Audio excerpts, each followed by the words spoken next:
6. ತಂತಮ್ಮ ನುಡಿಯೊಳೆಲ್ಲರ್ ಜಾಣರ್. ಕರ್ತೃ ಕೃತಿ ವಿಚಾರ. ಶ್ರೀ ವಿಜಯನ ಕವಿರಾಜಮಾರ್ಗವು ಕನ್ನಡದ ಅತ್ಯಂತ ಪ್ರಾಚೀನ ಕೃತಿಗಳಲ್ಲಿ ಒಂದು. ಸುಮಾರು 850ರ ಆಸುಪಾಸಿನಲ್ಲಿ ರಚಿತವಾದ ಈ ಅಲಂಕಾರಿಕ ಗ್ರಂಥವು ತಂತಮ್ಮ ನುಡಿಯೊಳೆಲ್ಲರ್ ಜಾಣರ್ ಎಂಬ ಪ್ರಮುಖ ಭಾಗವನ್ನು ಒಳಗೊಂಡಿದೆ. ಈ ಭಾಗವು ಕನ್ನಡ ನಾಡು, ನುಡಿ, ಕವಿಗಳು ಮತ್ತು ಕನ್ನಡಿಗರ ವೈಶಿಷ್ಟ್ಯಗಳನ್ನು ಕುರಿತು ಮಹತ್ವದ ಒಳನೋಟಗಳನ್ನು ನೀಡುತ್ತದೆ. ಕಾವ್ಯ ಭಾಗದ ಸಾರಾಂಶ ಮತ್ತು ವಿಶ್ಲೇಷಣೆ. ಈ ಕಾವ್ಯ ಭಾಗವು ಮುಖ್ಯವಾಗಿ ಈ ಕೆಳಗಿನ ವಿಷಯಗಳನ್ನು ಸ್ಪರ್ಶಿಸುತ್ತದೆ. ಮಾತಿನ ಮಹತ್ವ ಮತ್ತು ಜಾಣ್ಮೆ. ಯಾರು ತಮ್ಮ ಮಾತಿನ ಮರ್ಮವನ್ನು ಅರಿತು ಇತರರಿಗೆ ತಿಳಿಸಬಲ್ಲರೋ ಅವರು ಜಾಣರು. ಕಡಿಮೆ ಪದಗಳಲ್ಲಿ ಗಹನವಾದ ಅರ್ಥವನ್ನು ನೀಡುವ ಸಾಮರ್ಥ್ಯವೇ ಜಾಣ್ಮೆ. ಕವಿಯ ಪರಿಕಲ್ಪನೆ. ಛಂದಸ್ಸಿನಲ್ಲಿ ಕಾವ್ಯ ರಚಿಸುವವನು ಕವಿ. ಪೂರ್ವ ಕವಿಗಳ ಮಾರ್ಗವನ್ನು ಅನುಸರಿಸಿ ಅಥವಾ ಸ್ವಂತ ಕಾವ್ಯ ತತ್ವಗಳೊಂದಿಗೆ ರಚಿಸುವವನೇ ನಿಜವಾದ ಕವಿ. ಶ್ರೇಷ್ಠ ಕಾವ್ಯವು ಸರಿ ತಪ್ಪು, ಒಳ್ಳೆಯದು ಕೆಟ್ಟದು ಮುಂತಾದ ವಿಷಯಗಳನ್ನು ತಿಳಿಸುತ್ತದೆ. ಗದ್ಯಕಥಾ ಸ್ವರೂಪ. ಕನ್ನಡದ ಪ್ರಾಚೀನ ಕವಿಗಳು ಗದ್ಯ ಮತ್ತು ಪದ್ಯ ಮಿಶ್ರಿತ ಶೈಲಿಯನ್ನು ಗದ್ಯಕಥಾ ಎಂದು ಕರೆದಿದ್ದಾರೆ. ಕನ್ನಡ ನಾಡಿನ ವಿಸ್ತಾರ. ಕಾವೇರಿ ನದಿಯಿಂದ ಗೋದಾವರಿ ನದಿಯವರೆಗೆ ಕನ್ನಡ ನಾಡು ಹಬ್ಬಿತ್ತು. ಕಿಸುಹೊಳಲು, ಪಟ್ಟದಕಲ್ಲು, ಕೊಪ್ಪಳ ನಗರ, ಕೊಪ್ಪಳ, ಪುಲಿಗೆರೆ, ಲಕ್ಷೇಶ್ವರ ಮತ್ತು ಒಕ್ಕುಂದ, ಬೆಳಗಾವಿ ಈ 4 ಪ್ರದೇಶಗಳು ಕನ್ನಡದ ತಿರುಳಾಗಿದ್ದವು. ಕನ್ನಡಿಗರ ಗುಣಗಳು. ಕನ್ನಡಿಗರು ತಾವು ಹೇಳಿದ ಮಾತಿನ ಅರ್ಥವನ್ನು ತಿಳಿದು ನಡೆಯುವವರು. ಅವರು ಸಹಜವಾಗಿಯೇ ಜಾಣರು ಮತ್ತು ಕಾವ್ಯದ ಬಗ್ಗೆ ಹೆಚ್ಚಿನ ಅಧ್ಯಯನವಿಲ್ಲದಿದ್ದರೂ ಕಾವ್ಯ ರಚನೆಯಲ್ಲಿ ಪರಿಣಿತರು.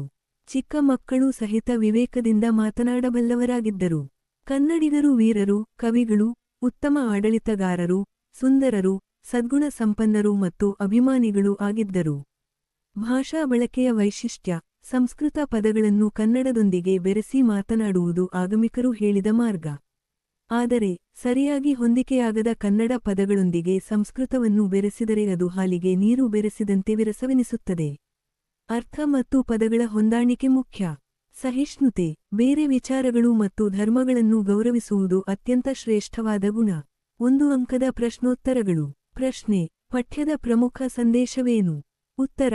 ಪರ ವಿಚಾರ ಮತ್ತು ಧರ್ಮಗಳನ್ನು ಸಹಿಸಿಕೊಳ್ಳುವುದೇ ಕಸವರ ಅಥವಾ ಚಿನ್ನ ಎಂಬುದು ಪಠ್ಯದ ಪ್ರಮುಖ ಸಂದೇಶ. ಪ್ರಶ್ನೆ. ಮಾತರಿತವನು, ಜಾಣ ಅಥವಾ ಮಾತಾಳಿ ಎಂದರೆ ಯಾರು? ಉತ್ತರ. ಮಾತಿನ ಒಳಗುಟ್ಟನ್ನು ಗ್ರಹಿಸಿ ಅದನ್ನು ಸ್ಪಷ್ಟವಾಗಿ ಇನ್ನೊಬ್ಬರಿಗೆ ತಿಳಿಸುವ ಸಾಮರ್ಥ್ಯವಿರುವ ವ್ಯಕ್ತಿಯೇ ಮಾತರಿತವನು, ಜಾಣ ಅಥವಾ ಮಾತಾಳಿ. ಪ್ರಶ್ನೆ. ಕವಿ ಎಂದರೆ ಯಾರು? ಉತ್ತರ. ಮಾತನ್ನು ಅಥವಾ ಭಾಷೆಯನ್ನು ಛಂದಸ್ಸಿನಲ್ಲಿ ಜೋಡಿಸುವವನೇ ಕವಿ. ಪ್ರಶ್ನೆ. ಶ್ರೇಷ್ಠ ಕವಿಗಳ ಕಾವ್ಯಗಳು ನಮಗೆ ಯಾವ ವಿಷಯಗಳನ್ನು ಕಲಿಸುತ್ತವೆ? ಉತ್ತರ. ಶ್ರೇಷ್ಠ ಕವಿಗಳ ಕಾವ್ಯಗಳು ನಮಗೆ ಪಾಪ ಪುಣ್ಯ, ಹಿತ ಅಹಿತ, ರೂಪ ದುಃಖ ಇತ್ಯಾದಿ ವಿಷಯಗಳನ್ನು ಕಲಿಸುತ್ತವೆ. ಪ್ರಶ್ನೆ. ಕನ್ನಡದ ಹಿರಿಯ ಆಚಾರ್ಯರು ಅಥವಾ ಕವಿಶ್ರೇಷ್ಠರು ಕನ್ನಡ ಕಾವ್ಯದಲ್ಲಿ ಗದ್ಯ ಮತ್ತು ಪದ್ಯ ಮಿಶ್ರಿತವಾದ ರೂಪವನ್ನು ಹೇಗೆ ಕರೆದಿದ್ದಾರೆ?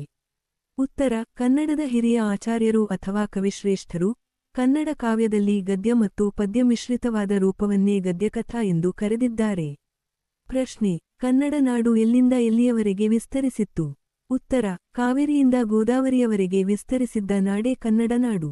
ಪ್ರಶ್ನೆ. ಕನ್ನಡದ ತಿರುಳು ಎಂದು ಯಾವ 4 ಪ್ರದೇಶಗಳ ನಡುವಿನ ನಾಡನ್ನು ಹೇಳಲಾಗಿದೆ?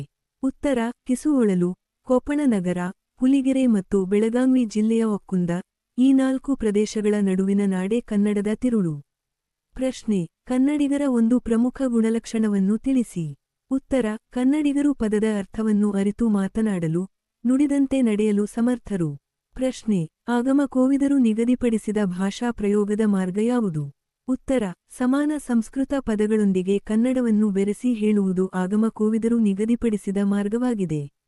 ಪ್ರಶ್ನೆ. ಕನ್ನಡದಲ್ಲಿ ಸಂಸ್ಕೃತ ಪದಗಳನ್ನು ಸಮಾಸಗಳಲ್ಲಿ ಬೆರೆಸಿದರೆ ಅದು ಹೇಗೆ ತೋರುತ್ತದೆ ಎಂದು ಪಠ್ಯ ಹೇಳುತ್ತದೆ? ಉತ್ತರ. ತೃಪ್ತಿಕರವಲ್ಲದ ಕನ್ನಡ ಪದಗಳನ್ನು ಸಮಾಸಗಳಲ್ಲಿ ಬೆರೆಸಿದರೆ ಅದು ವಿರಸವಾಗುತ್ತದೆ. ಇದು ಹಾಲಿಗೆ ನೀರನ್ನು ಬೆರೆಸಿದಂತೆ. 5 ಅಂಕದ ಪ್ರಶ್ನೋತ್ತರಗಳು. ಪ್ರಶ್ನೆ.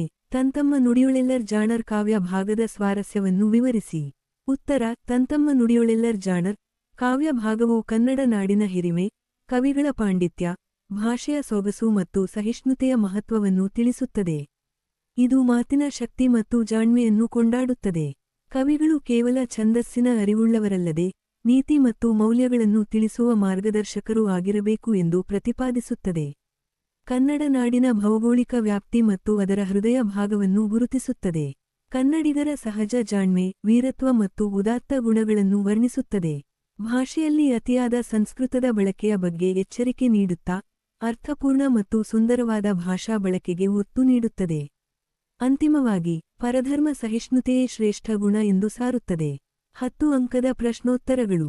ಪ್ರಶ್ನೆ: ತಂತಮ್ಮ ನುಡಿಯೊಳೆಲ್ಲರ್ ಜಾಣರ್ ಕಾವ್ಯ ಭಾಗದಲ್ಲಿ ವ್ಯಕ್ತವಾದ ನಾಡು ನುಡಿಯ ವಿಚಾರ, ಕನ್ನಡ ಕವಿ ಕಾವ್ಯ ವಿಚಾರ, ಕನ್ನಡ ನಾಡಿನ ವಿಸ್ತಾರ ಹಾಗೂ ಕನ್ನಡಿಗರ ಗುಣ ಸ್ವಭಾವಗಳನ್ನು ಕುರಿತು ವಿಶ್ಲೇಷಿಸಿ. ಉತ್ತರ: ಈ ಕಾವ್ಯ ಭಾಗವು ಕನ್ನಡ ನಾಡಿನ ಭೌಗೋಳಿಕ ಮತ್ತು ಸಾಂಸ್ಕೃತಿಕ ಮಹತ್ವವನ್ನು ಎತ್ತಿ ತೋರಿಸುತ್ತದೆ. ಕಾವೇರಿಯಿಂದ ಗೋದಾವರಿಯವರೆಗಿನ ಪ್ರದೇಶವನ್ನು ಕನ್ನಡ ನಾಡು ಎಂದು ಗುರುತಿಸಲಾಗಿದೆ ಮತ್ತು ಕಿಸುವಳಲು ಮುಂತಾದ ಪ್ರದೇಶಗಳನ್ನು ಅದರ ತಿರುಳು ಎಂದು ವರ್ಣಿಸಲಾಗಿದೆ. ಇದು ಅಂದಿನ ಕನ್ನಡ ನಾಡಿನ ವಿಸ್ತಾರವನ್ನು ಸೂಚಿಸುತ್ತದೆ. ಕವಿ ಮತ್ತು ಕಾವ್ಯದ ಕುರಿತು ಶ್ರೀ ವಿಜಯರು ನೀಡುವ ವ್ಯಾಖ್ಯಾನವು ಮಹತ್ವದ್ದಾಗಿದೆ. ಕೇವಲ ಛಂದಸ್ಸಿನ ಅರಿವಿದ್ದರೆ ಸಾಲದು, ಕಾವ್ಯವು ನೀತಿ ಮತ್ತು ಮೌಲ್ಯಗಳನ್ನು ಒಳಗೊಂಡಿರಬೇಕು ಎಂದು ಅವರು ಪ್ರತಿಪಾದಿಸುತ್ತಾರೆ. ಶ್ರೇಷ್ಠ ಕವಿಗಳು ಸಮಾಜಕ್ಕೆ ಮಾರ್ಗದರ್ಶಕರಾಗಿದ್ದಾರೆ. ಕನ್ನಡಿಗರ ಗುಣ ಸ್ವಭಾವಗಳನ್ನು ಕುರಿತು ಹೇಳುವುದಾದರೆ, ಅವರು ಮಾತಿನ ಮರ್ಮವನ್ನರಿತು ನಡೆಯುವ ಜಾಣರು, ವೀರರು, ಗುಣವಂತರು ಮತ್ತು ಸಹಿಷ್ಣುಗಳು.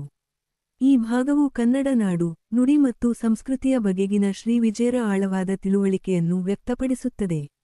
ಪ್ರಶ್ನೆ: ತಂತಮ್ಮ ನುಡಿಯೊಳೆಲ್ಲರ್ ಜಾಣರ್ ಕಾವ್ಯ ಭಾಗ ಕನ್ನಡ ನಾಡು, ಕವಿ ಕಾವ್ಯ ವಿಚಾರ, ಭಾಷಾ ವೈಶಿಷ್ಟ್ಯ ಮತ್ತು ಕನ್ನಡಿಗರ ಗುಣಲಕ್ಷಣಗಳ ಬಗ್ಗೆ ಆಳವಾದ ಒಳನೋಟಗಳನ್ನು ನೀಡುತ್ತದೆ. ಈ ಮಾತನ್ನು ಸಮರ್ಥಿಸಿ. ಉತ್ತರ: ತಂತಮ್ಮ ನುಡಿಯೊಳೆಲ್ಲರ್ ಜಾಣರ್ ಕೇವಲ ಕಾವ್ಯದ ಸಾಲುಗಳಲ್ಲ, ಬದಲಾಗಿ ಅಂದಿನ ಕನ್ನಡ ಸಮಾಜದ ಕನ್ನಡಿಯಾಗಿದೆ. ಇದು ಕನ್ನಡ ನಾಡಿನ ಗಡಿಗಳನ್ನು ಗುರುತಿಸುವುದರ ಜೊತೆಗೆ ಕನ್ನಡಿಗರ ವಿಶಿಷ್ಟ ಗುಣಗಳಾದ ಜಾಣ್ಮೆ, ಧೈರ್ಯ ಮತ್ತು ಸಹಿಷ್ಣುತೆಯನ್ನು ಎತ್ತಿ ತೋರಿಸುತ್ತದೆ. ಕವಿಯ ಪಾತ್ರ ಮತ್ತು ಕಾವ್ಯದ ಮಹತ್ವದ ಬಗ್ಗೆ ಶ್ರೀ ವಿಜಯರ ಚಿಂತನೆಗಳು ಆಳವಾಗಿವೆ. ಅವರು ಕೇವಲ ಭಾಷಾ ಕೌಶಲವಿದ್ದವರನ್ನು ಕವಿ ಎಂದು ಪರಿಗಣಿಸದೆ, ಸಮಾಜಕ್ಕೆ ನೀತಿ ಮತ್ತು ಮಾರ್ಗದರ್ಶನ ನೀಡುವವರನ್ನು ಶ್ರೇಷ್ಠ ಕವಿಗಳೆಂದು ಬಣ್ಣಿಸಿದ್ದಾರೆ. ಭಾಷಾ ಬಳಕೆಯ ಕುರಿತಾದ ಅವರ ಅಭಿಪ್ರಾಯಗಳು ಅಂದಿನ ಕಾಲದ ಭಾಷಾ ವೈಶಿಷ್ಟ್ಯಗಳನ್ನು ತಿಳಿಸುತ್ತವೆ. ಸಂಸ್ಕೃತದೊಂದಿಗಿನ ಕನ್ನಡದ ಸಂಬಂಧ ಮತ್ತು ಅದರ ಸಮಂಜಸವಾದ ಬಳಕೆಯ ಬಗ್ಗೆ ಅವರು ನೀಡುವ ಸಲಹೆಗಳು ಇಂದಿಗೂ ಪ್ರಸ್ತುತವಾಗಿವೆ. ಹೀಗೆ ಈ ಕಾವ್ಯ ಭಾಗವು ಕನ್ನಡ ನಾಡು, ನುಡಿ, ಕವಿ ಕಾವ್ಯ ಮತ್ತು ಕನ್ನಡಿಗರ ಕುರಿತು ಸಮಗ್ರವಾದ ಒಳನೋಟಗಳನ್ನು ನೀಡುತ್ತದೆ ಎಂಬುದರಲ್ಲಿ ಯಾವುದೇ ಸಂದೇಹವಿಲ್ಲ.